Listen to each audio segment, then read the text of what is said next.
आप देख रहे हैं श्री हरि कृपा आश्रम चैनल। संस्थापक स्वामी श्री हरि चैतन्य पुरी जी महाराज।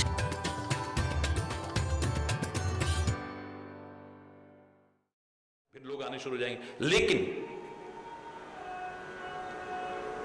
सीधी सीधी चर्चा है। परमात्मा और सदगुरु का अनुग्रह प्राप्त जीव पर ग्रह अपना दुष्प्रभाव बोलो नहीं डाल सकते हैं। आप ग्रह देखते हो और क्या देखते हो? नक्षत्र देखते हो। क्या देखते हो? जोर से बोलो। नक्षत्र देखते हो। अपने सदगुरु का और परमात्मा का छत्र जो अपने ऊपर लेके चलता है, अभिमानवश अपने आप को ही सबसे बड़ा नहीं समझता है। मेरे ऊपर मेरा सदगुरु है, मेरा परमात्मा है, उनका छत्र अपने ऊपर लेकर के चलता है, उसके लिए कोई नक्षत्र भी दुष्प्रभाव नहीं डाल सकता है। शुभ ही शुभ होगा, मंगल ही मंगल होगा।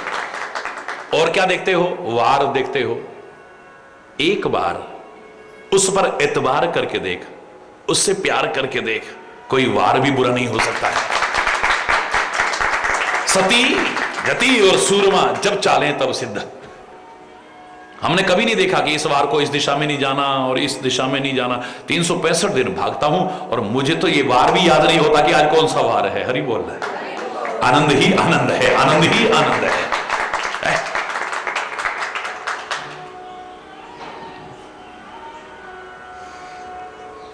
और क्या देखते हो? लगन देखते हो। क्या देखते हो? लगन। एक बार अपने सदगुरु की और परमात्मा की सच्ची लगन लगा के देखो ना, लगन भी गलत नहीं हो सकती।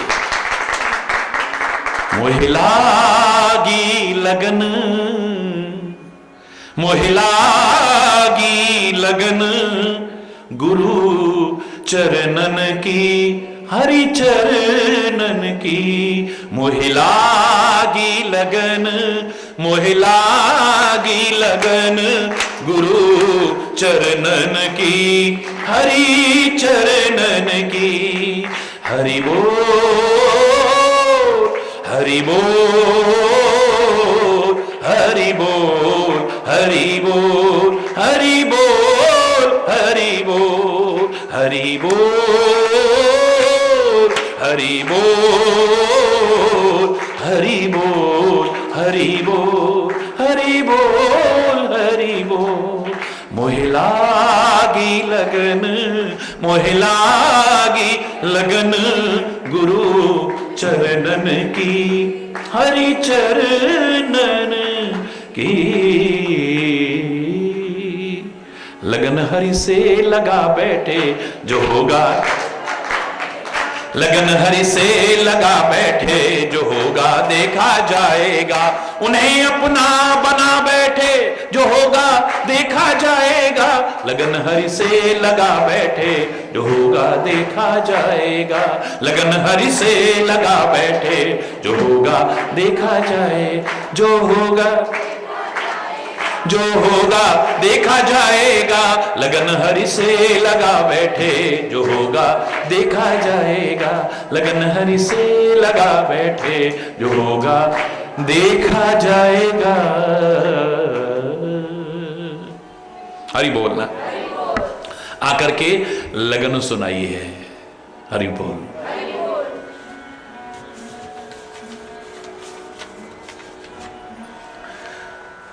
बहुत सुंदर वेदिका तैयार की गई है, सारा विधान तैयार किया गया है, मंगलाचरण हो रहे हैं, मंगल गीत गाए जा रहे हैं। जीवन में अब आप मंगल ही मंगल चाहते हो, अमंगल से बचना चाहते हो, या तो एक ही मात्र उपाय है, मंगल भवन अमंगल हारी की शरण ले लो बस। हरि बोलना।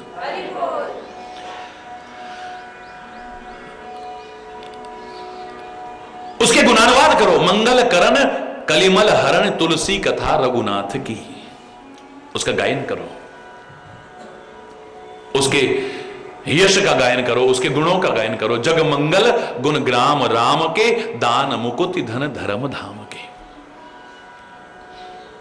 जो पवित्र आत्माएं हैं, दिव्य आत्माएं हैं, उनकी शरण ले लो। गंगा की तरह जिनका जीवन निर्मल है।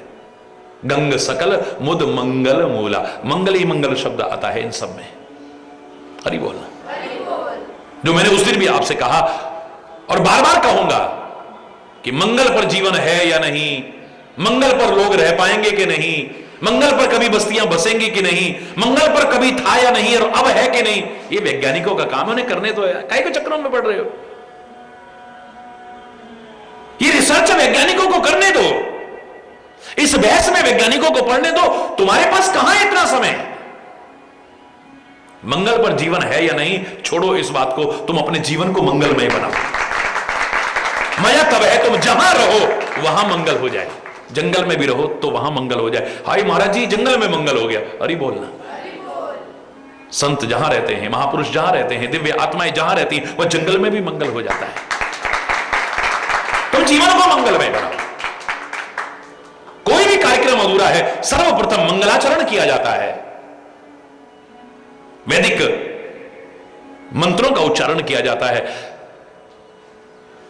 वेदों का अपना महत्व, संस्कृत का अपना महत्व, श्लोकों का अपना महत्व, मंगलाचरण का अपना महत्व, लेकिन मंगल में आचरण यदि ना हुआ तो सब अधूरा है। मंगल आचरण भी तो होना चाहिए। मंगलाचरण गाने के साथ साथ मंगल आचरण भी होना चाहिए।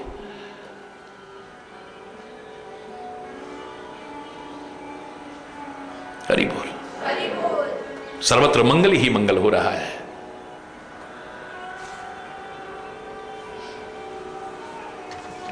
सुंदर सिंहासन बनाया गया, अति दिव्य सुहावना, कहते हैं ब्रह्मा जी ने निर्माण किया। हरि बोलना। और सबके चरणों में सिर नवा करके भगवान शिव उस पर विराजमान हो जाते हैं। भगवान है फिर भी सबको सिर झुका रहे हैं। यही तो महानता की निशानी है कि जो जितना महान होता जाएगा, बड़प्पन जितना आएगा, उतना ही विनम्र, उतना ही सरल, उतना ही सादगी परिपूर्ण, उतना ही सहज होता जाएगा और निराभिमानी होता जाएगा।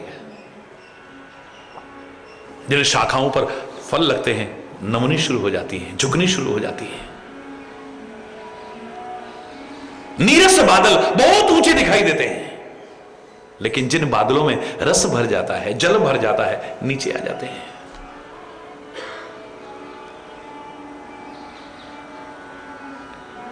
जिसके अंदर विद्युता आती है, योग्यता आती है, विद्या आती है, विद्या ददाति विनयम, क्या देती है?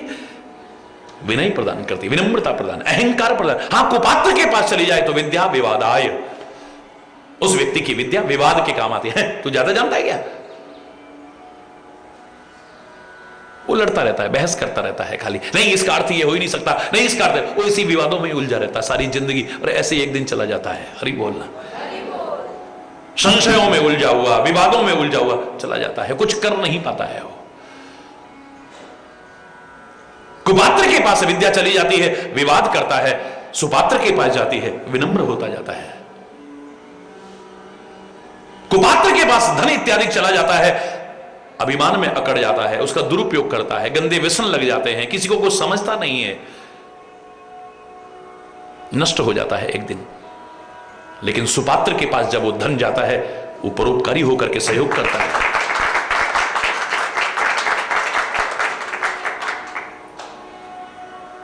एक कुपात्र के पास शक्ति आ जाए, सामर्थ्य आ जाए, वो किसी को कुछ समझता ही नहीं है, सताता है लोगों को। शक्ति परेशान पर पीड़नाय, कुपात्रों के लिखा है ना, विद्या विवादाय धनम मदाय शक्ति परेशान पर पीड़नाय। कुपात्र का धन अभिमान के काम आता है, कुपात्र की शक्ति परेशान पर पीड़नाय, दूसरों को सताने के काम आती है। सुपात्र के पास वही शक्ति आ जाती है तो निर्बलों की सहायता करता है, असमर्थों की सहायता करता है, असहायों का सहयोग करता है, उनका मददगार बनने की कोशिश करता है, उनका सहारा बनने की कोशिश करता है। हरि बोलना। जितना जो महान होगा उतनी ही विनम्रता उसमें, उतनी ही कई बार तो लगेगा नहीं कि इतना महान हो सकता है। मेरे से बड़े बड़े लोग भी कहते हैं कि महाराज जी इतने सादा हैं, इतने सादा। अरे मैंने कहा भैया, मैंने इतनी सादगी अभी नहीं अपनाई जो बचपन में एक उदाहरण पढ़ा था। कोशिश करता हूं उससे भी ज्यादा और सादा बनूं। परमात्मा से प्रार्थना करता हूं कि हमेशा विनम्रता आए, सरलता आए, सादगी आए, सहजता आए। लेकिन ज्यादा पुराना किस्सा नहीं सुना रहा हूं। जिनको हमने देखा नहीं है, जाना नहीं है, मैं उनके किस्से नहीं सुना रहा हूं। महात्मा गांधी को कितना समय हुआ है अभी?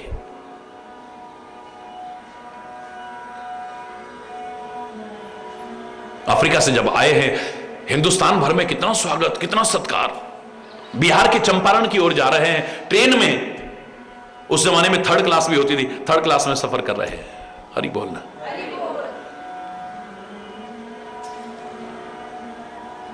दूर दूर से लोग गांधी के दर्शन करने के लिए बिहार में पहुंच रहे हैं। ट्रेन पूरी लबालब भरी हुई है, खचाखच भरी हुई है पूरी।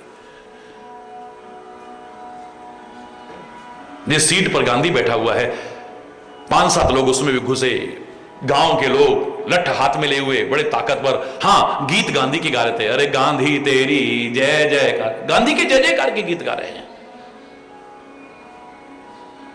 अचानक गांधी से जहां बैठा हुआ था कहते, ए उधर हो। गांधी जी खिसके एक बैठ गया, दूसरा कहते, ए और वो भी बैठ गया, तीसरा आया, ए उधर हो, वो भी बैठ गया। और गीत भी गांधी के गाए जा रहे हैं, उन्हें पता ही नहीं कि सामने कौन है। इतना मैंने कहा, अभी सादा नहीं बना हूं मैं। हरि बोलना। नमन है ऐसे महापुरुषों को।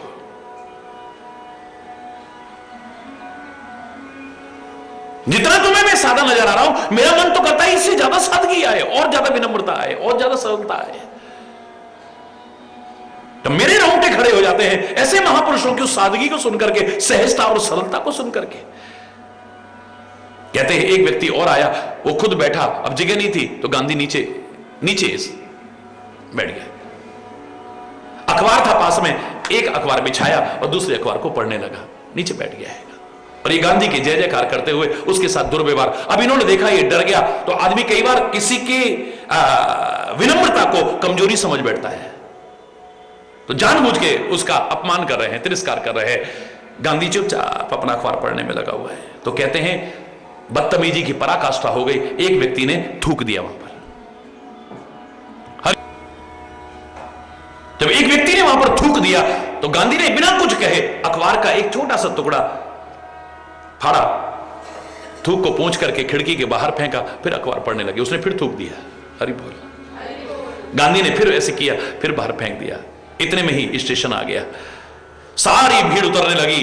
हर एक की नजर है कि गांधी कहां है, गांधी कहां है। अचानक जैसे ही गांधी उतरे, लोगों ने उन्हें ऊपर उठाया, मालाओं से लाद दिया। और जब इन लोगों ने देखा कि यही गांधी है जिसके साथ हम दुर्व्यवहार कर रहे थे, जिसका अपमान कर रहे थे, जिसका तिरस्कार कर रहे थे, जिसको पीड़ित कर रहे थे, सोचो कितनी गिलानी हुई होगी, कितनी शर्म आई होगी। इतना सादा, जिसकी जय जयकार करते हुए दर्शनों के लिए व्याकुल होकर के दुनिया भाग रही है, उन्हें पता ही नहीं कि वो हमारे बगल में बैठा हुआ है। परमात्मा की सादगी से बढ़कर के क्या है कि बड़े बड़े लोग पहचान ही नहीं पाए कि भगवान हो सकते हैं, पहचान ही नहीं पाए भगवान हो सकते हैं। बड़े बड़े महापुरुषों के साथ दुर्व्यवहार लोगों ने क्यों किया, उन्हें अंदाजा ही नहीं था इतने महापुरुष हो सकते हैं। आज हम उनको याद करते हैं, आज उनके गुण गाते हैं, आज उनकी पूजा करते हैं। उस समय हमने क्या किया उनके साथ में? क्या मीरा को घर के लोग और बाहर के लोग समझ पाए उस समय? लोग कहें मीरा भई रे बाबरी, और सास कहे कुल नासी रे। हरि बोलना। घर के लोग भी क्या क्या अपशब्द नहीं कहते थे, और बाहर क्या क्या उसे सुनने को दुर्वचन नहीं मिलते थे। इतिहास साक्षी है। लेकिन आज मीरा का नाम श्रद्धा से लेते हैं, मीरा जैसी प्रीति की कामना करते हैं। आज ईसा मसीह के साथ हमने क्या किया? इसी समाज के लोगों ने सूली पर लटका दिया उसे। आज विश्व के असंख्य लोग उसका सम्मान करते हैं। सुकरात जैसे महान दार्शनिक को जेल में डाल करके जहर पिला के मार दिया। महात्मा गांधी के साथ हमने क्या किया है? जिस तुलसी की रामायण को आज घर घर में पढ़ा जा रहा है, जानते हैं आप? तुम तो धर्मों की दीवारें खड़ी करते हो, छोड़ो बाकी धर्मों को। बनारस के विद्वान पंडितों ने तुलसी के साथ क्या क्या नहीं किया है। उसको सताया, उसको मारने तक की कोशिश की है, यहां तक कि उसकी रामायण की प्रति को ईर्ष्यावश जला करके खाकर, वो भी नहीं हुई तो गंगा जी में बहा करके खत्म करने की कोशिश की है, नहीं हुई। जाको राखे साइयां मार न सके, क्या नहीं किया है। उनके नाम को मिटाने की कोशिश की है, बदनाम करके उनको मिटाने की कोशिश की है। इस समाज ने दयानंद को कांच के टुकड़े खिला के खत्म कर दिया।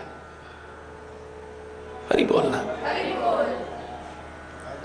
जितने महापुरुष हुए हैं, क्या हमने उस समय उनका सम्मान किया? गोपियों को उस समय क्या क्या नहीं सुनना पड़ता है। आज गोपियां बड़े बड़े विद्वानों के मुख की वाणी बनी हुई है।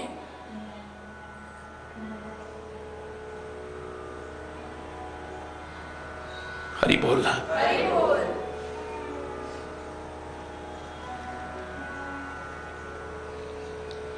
हमने इतिहास से कभी प्रेरणा नहीं ली। इतिहास को बार बार दोहराते हैं। देखिए, विचारशील समाज इतिहास को सामने इसीलिए रखता है कि इतिहास में जो गलतियां हो चुकी हो अब वो दोबारा से हमसे नहीं होनी चाहिए।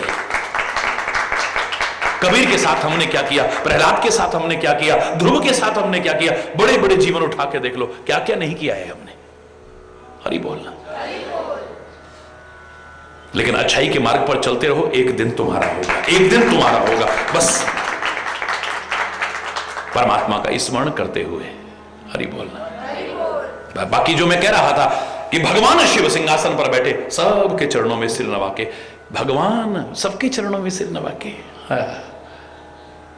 भगवान को सबके चरणों में सिर नवाने में शर्म नहीं, और हमें अपने बड़ों के चरणों में भी सिर झुकाने में शर्म आती है। सिर झुकाने में शर्म आती है, इससे बड़ी शर्म की बात और क्या होगी? बोलो, फिर क्या फायदा है रामायण को पढ़ने का? क्या रामायण गीता को पढ़ने का फायदा क्या है? फिर भागवत को पढ़ने का फायदा क्या है? फिर ये जो सिखा रही है, अगर हमने सीखा नहीं, जीवन में अपनाया नहीं, तो फिर अधूरा है हमारा। हरि बोला। सिंहासन अति दिव्य सुहावा, जाए न वर्ण विरंचि बनावा, बैठे शिव विप्रण सिर नाई, हृदय सुमरे निज प्रभु रघुराई। अपने प्रभु श्री राम का स्मरण करके सिंहासन पर विराजमान होते हैं। क्या हुआ? शेष। हरि बोल।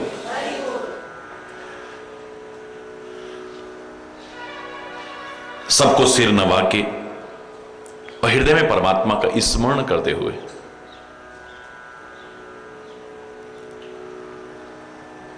परमात्मा शिव सिंहासन पर विराजमान होते हैं।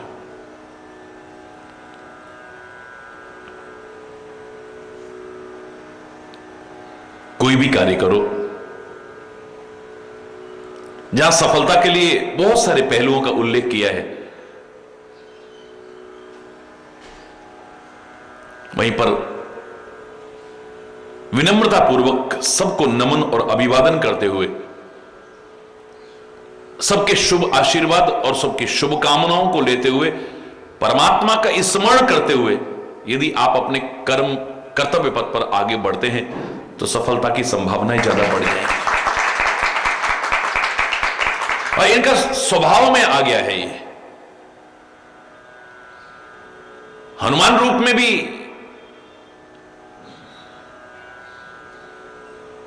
कोई भी कार्य प्रारंभ करते हैं तो अस कह नाय सब न कहूं माथा, चलो हर्ष ही धरी रघुनाथा।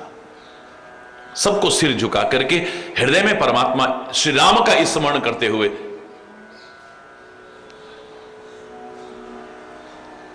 अपने कार्यक्षेत्र में आगे बढ़ते हैं।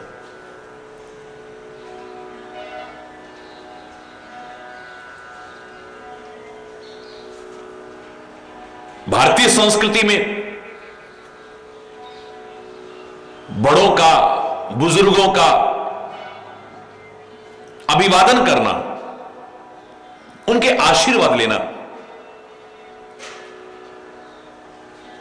चार चीजों को अवश्य ही प्राप्त कराता है, ये मान्यता है।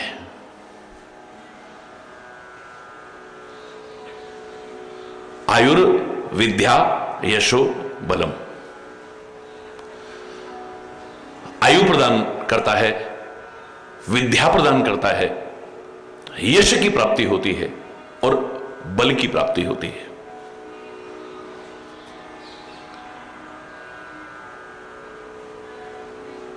मेरे परमात्मा श्री राम स्वयं मर्यादा का पालन करते हुए विनम्रता पूर्वक किसके आगे नहीं झुकते हैं।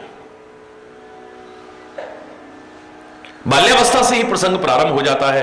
प्रातः काल उठ के रघुनाथा, मात पिता गुरु ना वही माथा। माता पिता के चरणों में प्रणाम करते हैं, गुरुदेव के चरणों में प्रणाम करते हैं।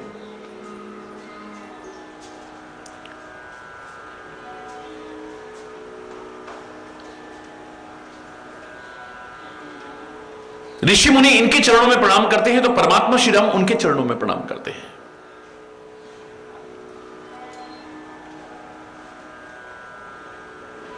आशीर्वाद के महत्व का वर्णन किस ग्रंथ ने नहीं किया है।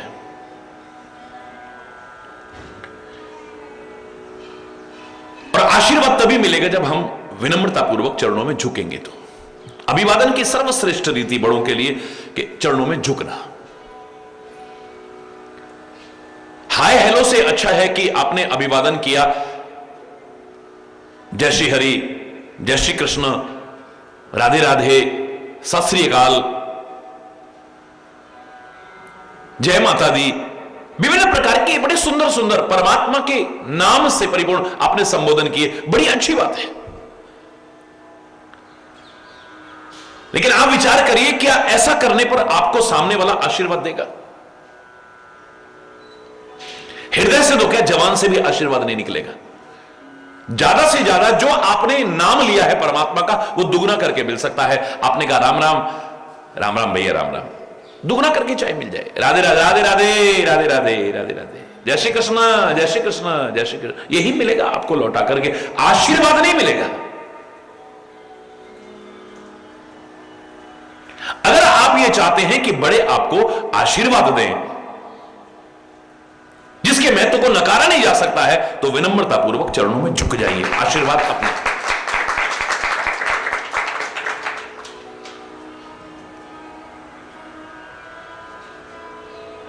चरणों में झुकने के संबोधन मात्र से भी सामने आशीर्वाद निकल आता है।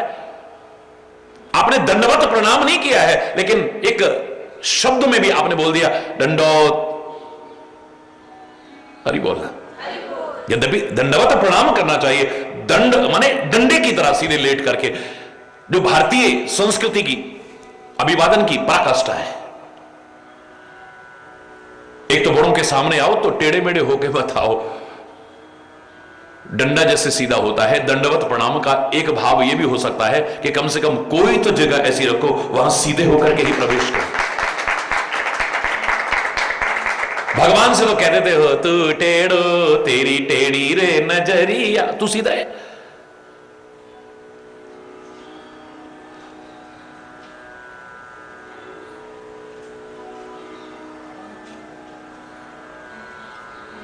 मथुरा तेरी टेढ़ी वृंदावन टेढ़ो, बड़े प्यार से गाते हैं हम लोग। टेढ़ी रे तेरी गोकुल नगरिया तू टेढ़ो, भगवान से टेढ़ा कह देंगे, है भी वो। यहां उनके टेढ़ेपन का तात्पर्य ऐसा है कि 3 जगह से टेढ़े हैं, त्रिभंगी कहते हैं, एकदम से अंदर प्रवेश नहीं करता है। टेढ़ा है इसलिए एकदम से अंदर नहीं आता है, और एक बार अंदर आ जाए तो ऐसा फंस जाता है कि फिर निकलता ही नहीं है। हरि बोल। लेकिन हमें देखिए, अब हम बोल देते हैं सीधे सीधे, गोपी तेरी टेढ़ी ग्वाल तेरे टेढ़े, टेढ़ी रे तेरी जसुदा डुकरिया तू टेढ़ो। हरि बोल। भगवान से कह रहा है कि तू टेढ़ा है, तू सीधा है, विचार कर। कम से कम एक जगह ऐसी रखो सदगुरु के दरबार में, प्रभु के दरबार में देव दर्शन करते हुए। दुनिया में भी टेढ़ा नहीं रहना चाहिए, लेकिन सांप दुनिया भर में टेढ़ा चलेगा, कम से कम बिल में तो सीधा होकर प्रवेश करता है। ये जगह ऐसी रखो, कम से कम यहां तो सीधे होकर प्रवेश करो। प्रार्थना करो, भले हैं बुरे हैं तेरी शरण आए, तुम ही कहो हम कहां लौट जाएं। हे सदगुरुदेव भगवान, हे परमात्मा, हम आपके श्री चरणों को छोड़ करके कहां जाएं। अच्छे हैं तो बुरे हैं तो हम जबरदस्ती बुरे होते हुए भी अच्छे बनने का नाटक नहीं करेंगे।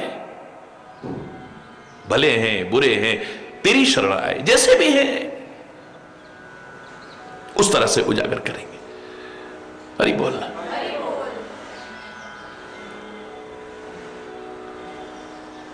आपने दंडवत नहीं किया है, या ब्रिज में खास तौर से किसी महापुरुष को देखो दंडवत दूर से, सुखी रहो, फिर कोई नहीं कहेगा राधे राधे हरि बोल या ऐसा, फिर नहीं, आशीर्वाद निकलता है।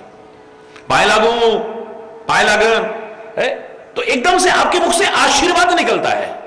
पंजाब में जाओ पैरी पहनना, पैर में पड़े नहीं पड़े लेकिन इतना भी कहते जीते रहो बेटा सुखी रहो, अपने आप निकलता है।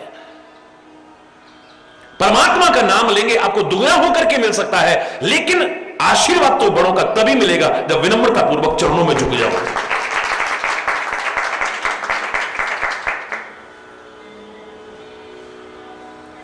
मैंने देखा है आशीर्वाद क्या होता है। मैं पढ़ी हुई नहीं कहता, सुनी हुई नहीं कहता, अनुभव किया है कि बड़ों का आशीर्वाद क्या होता है। ना मेरा जन्म छुपा है, ना जन्मभूमि छुपी है, ना बाल्यावस्था का कोई क्रियाकलाप, कुछ भी छुपा हुआ नहीं है, खुली किताब है। हरि बोलना।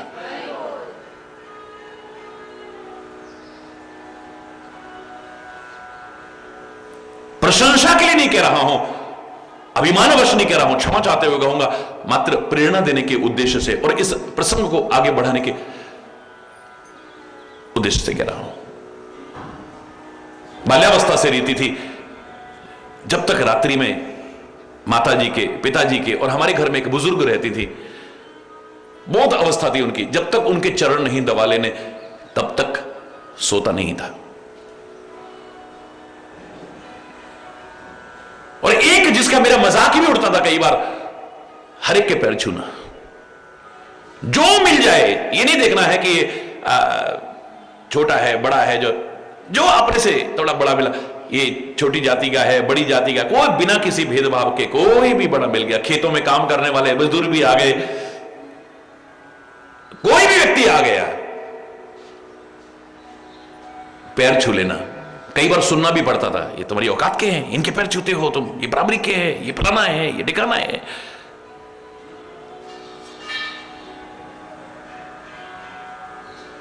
कॉलेज में पढ़ा करता था तो उस समय भी जब वापस आया, जब भी छुट्टियों में या कभी भी, तो आदत थी रात्रि को जब तक पैर न दबाएं तब तक विश्राम नहीं करता था। एक दिन माताजी के पैर दबा लिए, पिताजी के पैर दबा लिए, उन बुजुर्ग के पैर दबा रहा था और तब तक दबाता था जब तक वो नहीं कहते बेटा सो जाओ। उस दिन उन्हें नींद आ गई, वो कहना भूल गई। हरि बोल।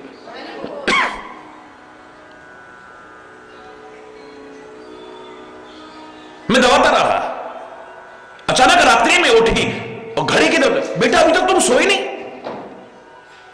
इतना टाइम हो गया। मैंने कहा कोई बात नहीं, कोई बात। आज वो दुनिया में न सही लेकिन उनकी बात नहीं खत्म हुई है। आंख में आंसू भर के कहती हैं बेटा लोग तेरा मजाक उड़ा रहे थे, तू हर एक के पैर छू लेता है, तो परवाह मत करना, तू ये करते रहना। आज मेरे दिल से दुआ निकल रही है कि जैसे आज तू हर एक के पैर छूता है ना, एक दिन आएगी सारी दुनिया तेरे पैर छुएगी। कौन जानता है भविष्य के गर्त में क्या छिपा है, लेकिन बड़ों के आशीर्वाद क्या चीज होती है, मैंने अनुभव किया है इसे। आज जब भी कोई चरणों की ओर आगे बढ़ता है मेरा ध्यान चला जाता है कि बड़ों के आशीर्वाद क्या होते हैं। हरि बोलना।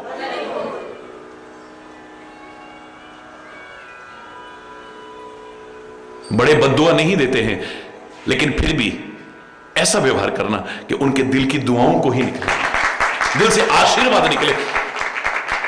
ऐसा आचरण मत करना जिससे कि बड़ों के दिल से कोई बद्दुआ निकले तुम्हारे लिए।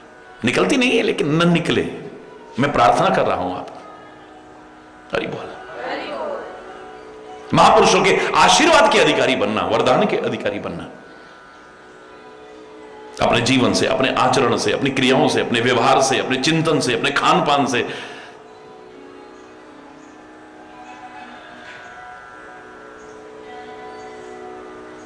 परमात्मा श्री कृष्ण के चरणों में आकर के द्रौपदी रोने लगी।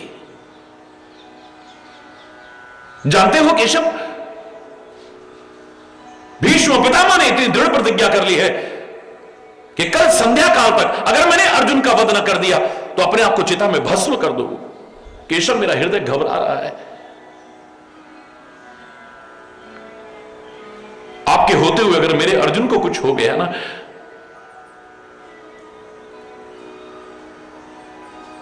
तुम्हें रक्षा करनी पड़ेगी केशव। भगवान कृष्ण कहते हैं ठीक है, जाओ, विवाह के समय जो तुमने 16 श्रृंगार किए थे ना, 16 श्रृंगार करके आओ युद्ध भूमि में। हरि बोलना, 16 श्रृंगार करके आओ। मजाक कर रहे हो केशव? मेरे हृदय पर क्या बीत रही है उसे समझे बिना आपको मजाक सूझ रहा है। भगवान कृष्ण कहते हैं जो मैं कह रहा हूं वो करो, 16 श्रृंगार करके आओ तुम।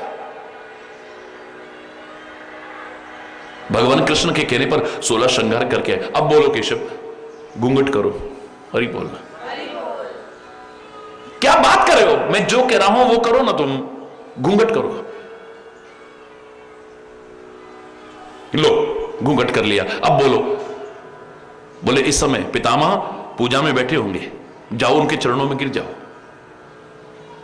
लाख वो कहें कि उठो बेटी, उठो बेटी, तब तक उठना मत जब तक उनके मुख से सौभाग्यवती न निकल जाए। सौभाग्यवती भव जब तक न कह दे। अब आया समझ में भगवान कृष्ण क्या कहना चाहते हैं। गई जाकर के पितामह के चरणों में गिर गई है। कौन हो बेटी? भगवान कृष्ण की सिखाई कहां उठती वो? उठो ना बेटी। कहां उठने का नाम लेती वो? सौभाग्यवती भव बेटी, वो बेटी उठो तो सही। एकदम से घूंघट उठाया। हे पितामह, अगर जवान से निकाला है तो इसका पालन भी करना है। जिनकी जवान की कोई कीमत है वो प्राण चाहे चले जाए और उसे निभाने की कोशिश करते हैं। आपने सौभाग्यवती भाव कहा है तो मेरे सौभाग्य की ओर उंगली मत उठाना। हरि बोलना। अगर मेरे अर्जुन को कुछ हो गया तो हरि बोलना। जब आप चरणों में झुकोगे, मैं तो कह रहा हूं कि शत्रु के भी चरणों में झुको, उसको आशीर्वाद देना पड़ेगा। अगर वो आशीर्वाद नहीं देता है तो अपने पुण्य क्षीण कर रहा है, और देता है तो आपकी सफलता तो अपने आप है। हरि बोल। भगवान कृष्ण कहते हैं अरे युधिष्ठिर, हे प्रिय सखा अर्जुन, भीम, नकुल, सहदेव, जाओ जाओ, युद्ध अवश्यंभावी हो गया है, लेकिन जाओ धृतराष्ट्र के चरणों में गिर जाओ। क्या आप बात कर रहे हो? उनके चरणों में? अब जब युद्ध होना ही है तो अब उनके चरणों में जाकर के गिरने की क्या आवश्यकता? बोले जाओ धृतराष्ट्र के चरणों में जाकर के गिरो, पितामह के चरणों में, यहां तक कि दुर्योधन के चरणों में, शकुनी के चरणों में, इन सब के चरणों में जाकर के झुको।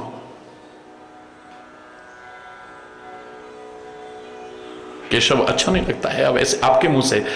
बोले नहीं, तुम जब उनके चरणों में झुकोगे ना, उनको आशीर्वाद देना अब जरूरी हो जाएगा। अगर वो तुम्हें आशीर्वाद नहीं देते हैं, उनके सारे पुण्य क्षीण हो जाएंगे, तब भी उनकी पराजय है। और अगर तुम चरणों में झुकते और वो आशीर्वाद देते हैं तो यही कहेंगे विजयी भव। घबराने की आवश्यकता नहीं है, दोनों प्रकार से तुम्हारे हाथ में तो लड्डू हैं। और इतिहास साक्षी है, पुत्र मोह में अंधा हो चुका है धृतराष्ट्र।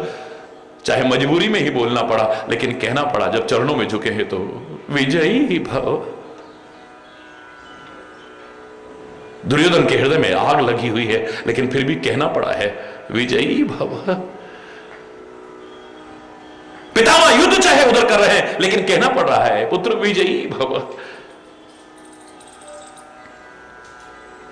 शकुनी तक को कहना पड़ रहा है, जबकि इतिहास में तो यहां तक वर्णन मिलता है कई रामायणों में, लंका में युद्ध से पूर्व श्री राम ने यज्ञ किया है और पुरोहित बनाया है रावण को। और जब यज्ञ संपूर्ण हुआ है तो कहते हैं श्री राम रावण के चरणों में झुके हैं, और उसको भी कहना पड़ा विजयी भव। शत्रु के चरणों में भी जब आप झुकते हैं, उसका भी कर्तव्य बन जाता है आशीर्वाद देना। और जब आप बड़ों के, हितैषियों के चरणों में झुकोगे, उनके दिल से दुआएं ना निकले, ऐसा कैसे हो सकता है? मैं परमात्मा तक जब सबके चरणों में झुकने को तैयार, बताइए हनुमान जी सीता की खोज में आगे निकले। आप क्या बोलते हो सुंदरकांड में? अस कही नाये सवन कहूं माथा, चले हर्षी ही धरी रघुनाथ। उनको जो समझाना था वो समझाया, और ऐसा कह करके अस कहे नाय सवन कहूं माथा, सबके चरणों में सिर झुकाया है। ये नहीं कहा ये कोई हमारी औकात के, ये तो साधारण वानर, ये साधारण भालू, ये साधारण वो, इनके चरणों में मैं क्यों झुकाऊं? साक्षात भगवान का स्वरूप है, सबके चरणों में सिर झुका रहे हैं कि सबके अंतर से आशीर्वाद निकलेंगे, शुभकामनाएं निकलेंगी, मेरे मार्ग को प्रशस्त करती चली जाएंगी, मेरी सफलता में सहायक बनती जाएंगी। पता नहीं किसके मुख का निकला आशीर्वाद, किसके मुख की निकली शुभकामना मेरे मार्ग में आने वाली बाधाओं को टाल दे। हरि बोल। साक्षात भगवान शिव सिंहासन पर बाद में बैठते हैं, पहले बैठे शिव प्रण सिर नाई, सबके चरणों में सिर झुका और हृदय सुमिर निज प्रभु रघुराई। हृदय सुमिर, हृदय में अपने परमात्मा श्री राम का स्मरण करते हैं। परमात्मा का स्मरण सबके शुभकामनाएं और आशीर्वाद और आपकी मेहनत किसी भी क्षेत्र में आगे बढ़ना सफलता दिलाएगी। मैंने आपसे कहा था मुझे इतना अच्छा लगा, आईएएस जिसने टॉप किया, आईएएस टॉप किया जिसने, पूरे हिंदुस्तान में टॉप किया, उसका इंटरव्यू पढ़ा मैंने। उस बच्चे का इंटरव्यू बहुत अच्छा लगा कि आप अपनी सफलता का श्रेय किसको देते हैं। धन्य है वो बच्चा। मालूम है उसने क्या कहा? परमात्मा की कृपा, गुरुओं का मार्गदर्शन, बड़ों के आशीर्वाद, मेरे साथियों की शुभकामना और मेरी मेहनत सब मिलकर के रंग लाई है। परमात्मा की कृपा, गुरुओं का मार्गदर्शन, बड़ों के आशीर्वाद, साथियों की शुभकामना और मेरी मेहनत। अपनी मेहनत को सबसे बाद में कह रहा है। हरि बोल।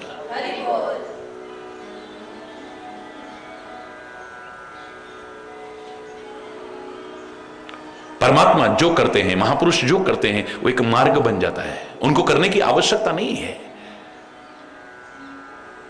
उस पर चलकर के पता नहीं कितनों का उद्धार होना है।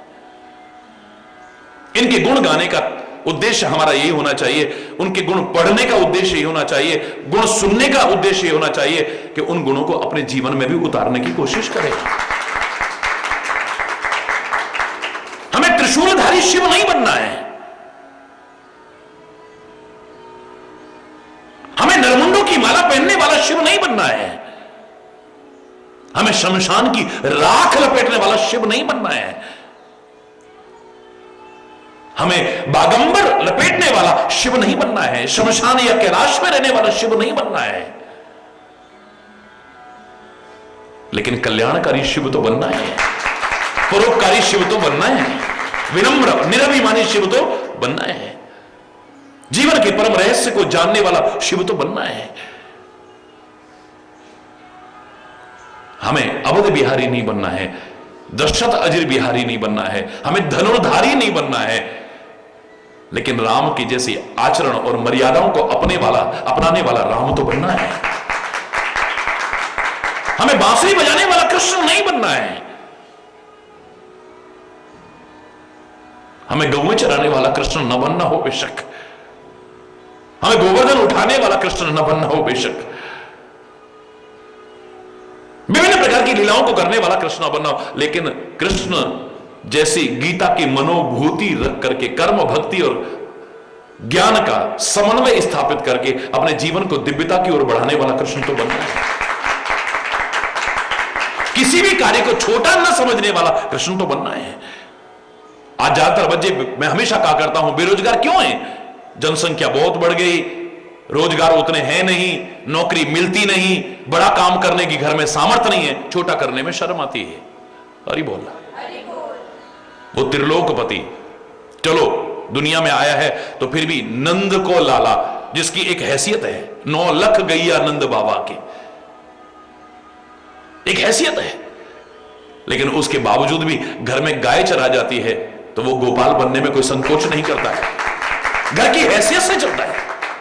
हां, गंवार ग्वाला नहीं बना रहता है, गाय चराते चराते भी अपने मस्तिष्क के चिंतन के स्तर को इतना ऊंचा उठाता है कि महाभारत की युद्ध भूमि में कभी उसमें से गीता का संदेश निकलता है तो दुनिया वाह वाह कर उठती है, वाह वाह कर उठती है।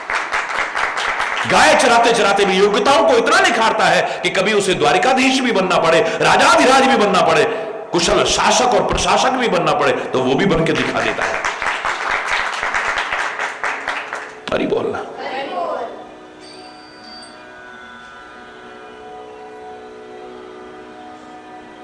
परमात्मा शिव शंकर जगत बंद जगदीशा, सारे संसार द्वारा वंदित ईश्वर है वो, उसको किसी की वंदना की क्या आवश्यकता है, किसी के चरणों में झुकने की क्या आवश्यकता है। वो कहता है जब मैं झुकता हूं तो तुम्हें झुकने में शर्म क्यों आती है। जितना बड़प्पन होगा उतनी विनम्रता होगी, सरलता होगी, सहजता होगी, सादगी होगी उतनी ज्यादा। ये तुम्हारी महानता की निशानी होगी, आगे बढ़ने का मार्ग तुम्हारा प्रशस्त करेगा। हरि बोल। मुनियों ने पार्वती को भी बुलाया, सखियां श्रृंगार करके ले आई।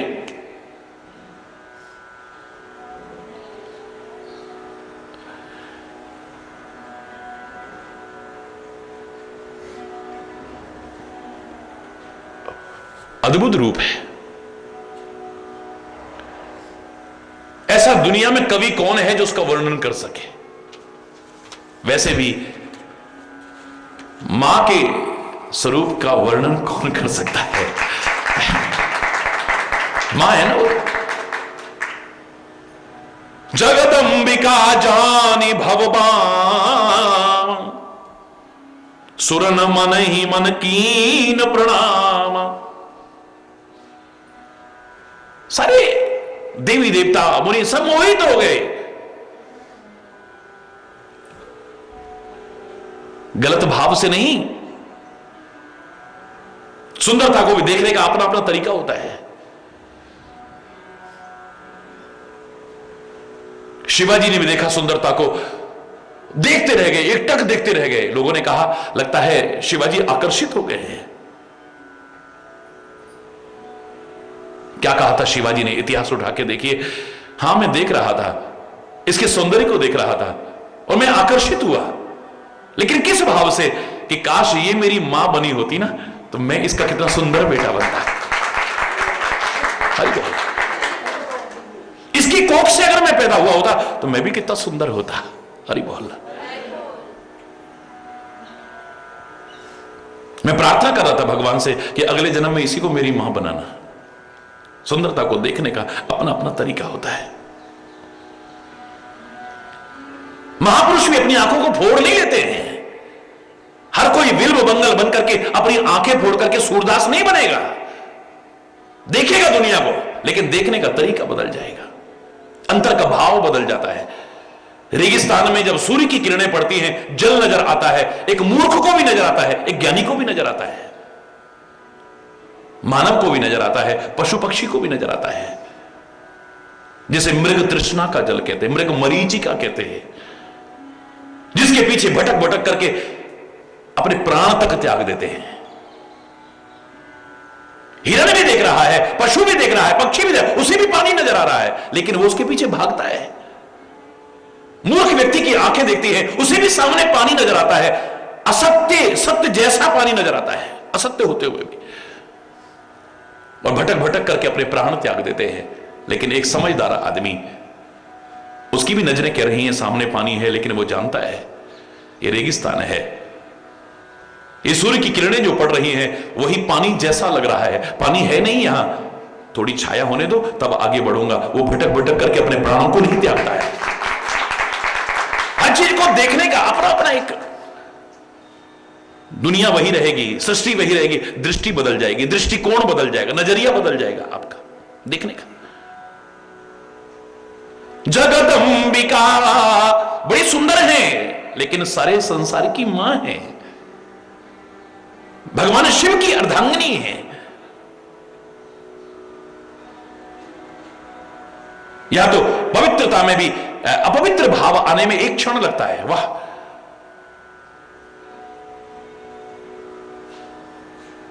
न स्थान का लिहाज रहेगा, न रिश्ते का लिहाज रहेगा, न संबंधों की गरिमा रहेगी, मन में कलुषितता आने में एक क्षण बोलना है।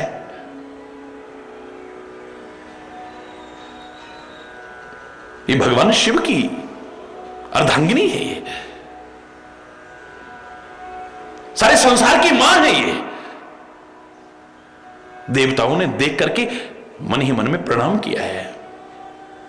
सुंदरता मर्याद भवानी, इससे ज्यादा सुंदरता कहीं होती हो पता ही नहीं है, सीमा है उसकी।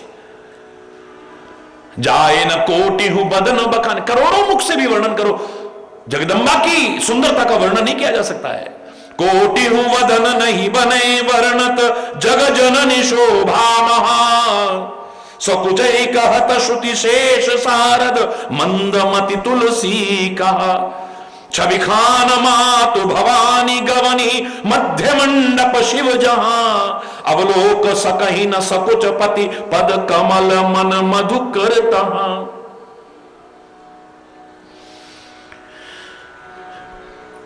सारी संसार की मां जगदंबा की शोभा का वर्णन करोड़ों मुखों से भी वर्णन नहीं किया जा सकता है। वेद भी नहीं कर सकते, शेष भी नहीं कर सकते, सरस्वती भी नहीं कर सकती है। तुलसी कहता है मैं मंदमती क्या वर्णन करूं उसका। हरि बोल। भगवान शिव जिस मंडप में थे, मां पार्वती वहां पहुंची। मर्यादा है, देख तो नहीं सकती हैं, लेकिन नजरें कहां चली गई हैं? चरणों में चली गई हैं। जिस जीवन में मर्यादा नहीं है, समझ लेना कि दुखों, कष्टों और विपत्तियों को निमंत्रण देना है। ना वो अपना कल्याण कर पाएगा, ना औरों का कल्याण कर पाएगा। मैंने हमेशा कहा है, नदियां चाहे वो पवित्रतम नदी गंगा जी क्यों ना हो, जब तक अपनी सीमा और मर्यादा में है, अपने किनारे के लोगों को जीवन देती है, प्राण देती है, अन्न देती है, धान देती है, सब कुछ देती है। लेकिन जब बाढ़ आ जाती है, गंगा इत्यादि वो पवित्र नदियां जब अपनी सीमा और मर्यादा को तोड़ देती हैं, तो जिन लोगों को जिंदगी देती थी उनकी जिंदगी लेने वाली बन जाती है। जब तक सीमा और मर्यादा में है तब तक जिंदगी देती है वही। जब अपनी सीमा को लांघ जाती है, अपनी लिमिट्स को क्रॉस कर जाती हैं, अपनी मर्यादा का उल्लंघन कर जाती हैं, तो चाहे वो पवित्रतम गंगा मैया भी क्यों ना हो, लोगों की जिंदगी लेने वाली बन जाती है। अभी पीछे बाढ़ आई थी, क्या हालत हुई थी, कितने गांव के गांव उजड़ गए, कितने लोगों की जिंदगी चली गई, बह गए कितने लोग, त्राही त्राही मच गई थी। समुद्र जब तक अपनी सीमा और मर्यादा में है, सारे विश्व का कल्याण कर रहा है। भगवान ना करे कभी अपनी सीमा और मर्यादा को लांगे, थोड़ी थोड़ी देर के लिए, सेकंडों के लिए लांगता है। अभी जापान का वो दर्द क्या हम नहीं, कुछ सेकंड में ही विनाश। सागर अपनी सीमा और मर्यादा को लांग गया, शहरों में प्रवेश कर गया, नगरों में प्रवेश कर गया, पूरे शहर उजाड़ करके रख दिए। और भारत तो उस दर्द को अभी कैसे भूल सकता है जो कुछ वर्ष हमने पहले झेला है। लाखों लोगों की जिंदगियां गई, उस सुनामी का कहर जो बरपा था, कितने अनाथ हो गए, कितनी गोदियां उजड़ गई, कितनी मांगें सूनी हो गई, कितने घरों के चिराग बुझ गए। जरा अपनी सीमा और मर्यादा को लांगे, त्राही मच जाती है, विनाश ही विनाश। समुद्र भी जब तक अपनी सीमा और मर्यादा में है तब तक सारी दुनिया का भला कर रहा है, जब सीमा और मर्यादा को लांग जाए विनाश ही विनाश होगा, कुछ नहीं हो सकता है।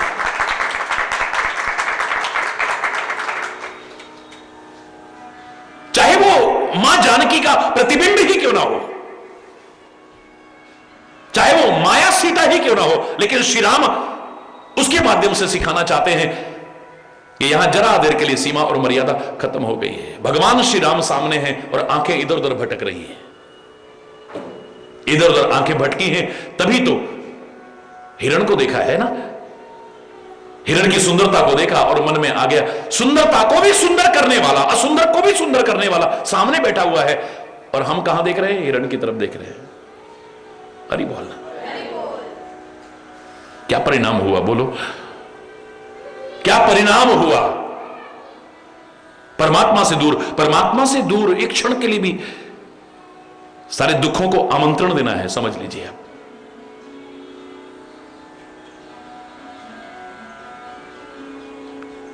मुझे लगता है कि संसार के जीवों को परमात्मा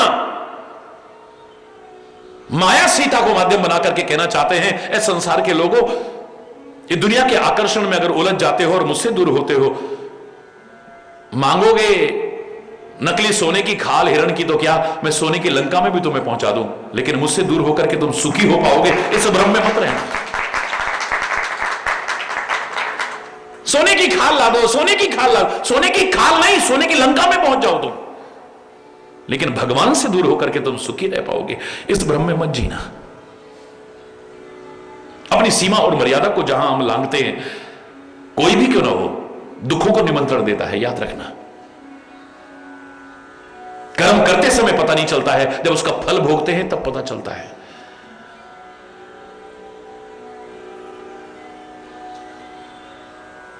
लक्ष्मण रेखा खींच करके गए, वो भी जब मर्म वचन बोले हैं तब।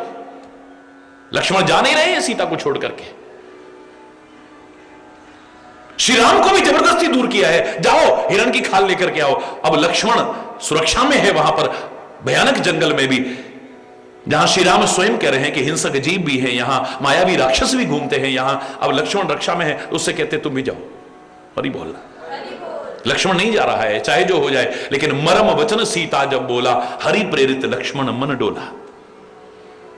कुछ ऐसे हृदय को चुभने वाले वचन बोले हैं कि परमात्मा की प्रेरणा से लक्ष्मण का मन चलायमान हो गया, लेकिन फिर भी रेखा खींचता है। क्या खींचता है? रेखा खींचता है। हे मां, इस रेखा को मत उल्लंघन करना, इसके अंदर ही रहना। अगर आपने इस रेखा का उल्लंघन किया तो समझ लेना कोई ना कोई कष्ट और विपत्ति आ सकती है, चाहे जैसी भी परिस्थिति हो। इस रेखा का उल्लंघन मत करना।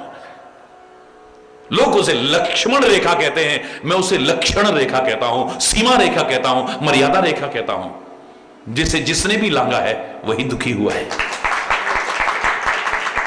जिसने भी लांघा है, अपनी लिमिट्स को क्रॉस किया है, अपनी मर्यादाओं का पालन नहीं किया है, वही दुखी हुआ है। याद रखना, कितनी बड़ी मर्यादा है। इतने लोग बैठे हुए हैं और मैं नजरें उठा करके देखूं, आज की तरह नहीं है कि फोटो भी खिंचाना है, उसके मुंह में वो खाना डाल रहा है, उसके मुंह में वो डाल रहा है। ये नहीं, एक मर्यादाएं होती थी भारतीय संस्कृति में, एक शर्म होती थी, एक लाज होती थी, एक हया होती थी। ऊपर आंख उठा के भी नहीं देख सकती हैं, तो क्या करती हैं? पद कमल मन मधुकर तहां। संकोच और मर्यादा के कारण आंख उठा के तो नहीं देख सकती हैं, लेकिन चरण कमलों में ही अपने मन को भौरा बना दिया है। जैसे कमल के अंदर भौरा मस्त हो जाता है, वह चरण कमलों में ही मस्त हो गई। जो चरण कमल के महत्व को समझता है ना, उसको तो चेहरे की तरफ भी देखने की आवश्यकता नहीं पड़ती है। महापुरुषों के, सदगुरु के बस चरण कमलों के निगाह रखता है, और वो चरण जिधर ले जाना चाहते हैं उधर चल करके जीवन का कल्याण करता है। हरि बोल।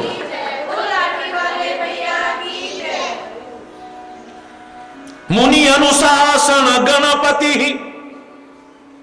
पूजे शंभु भवानी, को सुन संशय करे जन सुर अनादि जिए जानी। मुनियों ने आज्ञा दी, गणेश जी का पूजन करिए। अब लोग कहेंगे अभी तो भोले बाबा का ब्याह हो रहा है, ये गणेश जी कहां से आ गए? अरे बोल जोर से बोल रहा है। फिर गणेश तो इनका बेटा है, ये उनकी पूजा क्यों कर रहे हैं?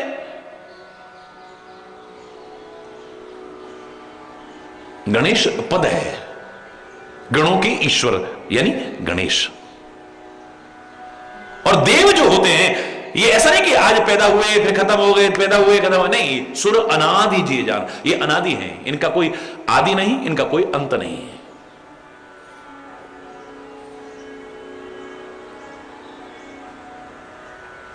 सन्यास धारण कर लेते हैं तो जो जन्मदाता माता पिता हैं वो भी चरणों में आके झुकते, उस समय फिर बेटा नहीं मानते, एक संत और सन्यासी के रूप में प्रणाम करते हैं। वेश की मर्यादा है, पद की मर्यादा है, वेश की मर्यादा है, वो भी चरणों में आकर के प्रणाम करते हैं। और मैं तो कहा करता हूं दिव्यताओं को इतना ऊंचा बढ़ाओ, इतना आगे बढ़ाओ कि जो तुम्हारे वंदनीय थे तुम उनके भी वंदनीय बन जाओ। अभिमान मत करना, वो भी तुम्हें वंदन करने को तैयार हो जाए, वो भी तुम्हारा पूजन करने को तैयार हो जाए, वो भी तुम्हारे आगे झुकने को तैयार, जिनको तुम झुका करते थे। ऐसा जीवन बनाओ अपना। हरि बोल। कोई सुन संशय करे जन, तुलसी कहते हैं इसको सुन करके संशय मत कर लेना कहीं मन में। हरि बोल। देव अनादि है। विवाह की जैसी वेदों में रीति गाई गई थी, महामुनि ने सो सब करवाई, वो सारी की सारी रीति का पालन करवाते हैं। मैं फिर कह रहा हूं, भारतीय संस्कृति में विवाह को एक पार्टनरशिप डील नहीं माना है। जब तक निभ गई नहीं तो हरि बोल। एक सामान्य क्रिया नहीं है, इसे भी एक धार्मिक अनुष्ठान माना गया है। इसलिए यहां पर विवाह को मात्र विवाह नहीं कहा, धर्म विवाह कहा जाता है। पत्नी को भी मात्र भोग विलास का साधन या संतान उत्पन्न करने की मशीन नहीं, धर्म पत्नी कहा जाता है। जो धर्म में भी सहभागिनी बनी, धर्म पत्नी कहलाती है। हरि बोल। जिसके बिना धार्मिक अनुष्ठान भी अधूरे माने जाएं, जो धर्म की ओर आगे बढ़ने में तुम्हारी टांग अड़ाई नहीं, तुम्हें आगे बढ़ने में रोके नहीं, बल्कि और साथ में मिलकर के धार्मिक अनुष्ठानों में भाग ले।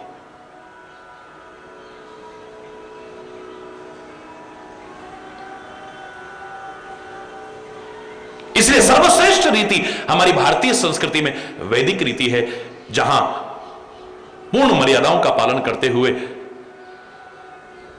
इस नव जीवन को लोग प्रारंभ करते हैं। हरि बोल।